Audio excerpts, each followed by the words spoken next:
اللہ کے نبی عرش پہ گئے ہیں، حضور عرش سے نیچے فرش پر آئے ہیں، نبی مکہ مکرمہ میں حضور تشریف لے آئے، راستے میں کئی واقعات پیش آئے، ان میں سے ایک واقعہ اللہ کے نبی نے جو خود نقل فرمایا، میں اس واقعے کو پیش کرنے لگا۔ اللہ کے نبی فرمانے لگے میں مکہ سے گزرا، مدینہ بھی گیا ہوں، بیت المقدس بھی گیا ہوں، مدین بھی گیا، طور سینہ بھی گیا، توجہ طور سینہ بھی گیا، لیکن ایک ایسی جگہ پر گیا جہاں حضرت موسیٰ کی قبر تھی، مررت علی موسیٰ لیلۃ اسری بھی،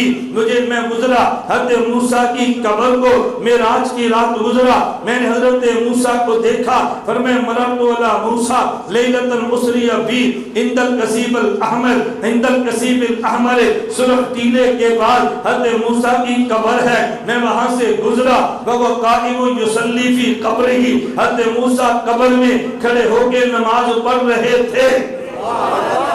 حضرت موسیٰ قبر میں کھڑے ہو کے نماز پڑھ رہے تھے۔ یہ حدیث مبارک صحیح مسلم میں ہے، یہ حدیث مبارک سنن نسائی میں ہے، یہ حدیث مبارک مسند ابی یعلا موصلی میں ہے، یہ حدیث مبارک الخصائص الکبریٰ میں ہے۔ اللہ کے نبی نے فرمایا میں نے حضرت موسیٰ علیہ السلام کو دیکھا، وہ قبر میں کھڑے ہو کے نماز پڑھ رہے تھے۔ اس سے پتہ چلا جو ہمارا نظریہ، ہمارا عقیدہ ہے، اللہ کے نبی قبر میں زندہ بھی ہے، اللہ کے نبی قبر میں نماز بھی پڑھتے ہیں۔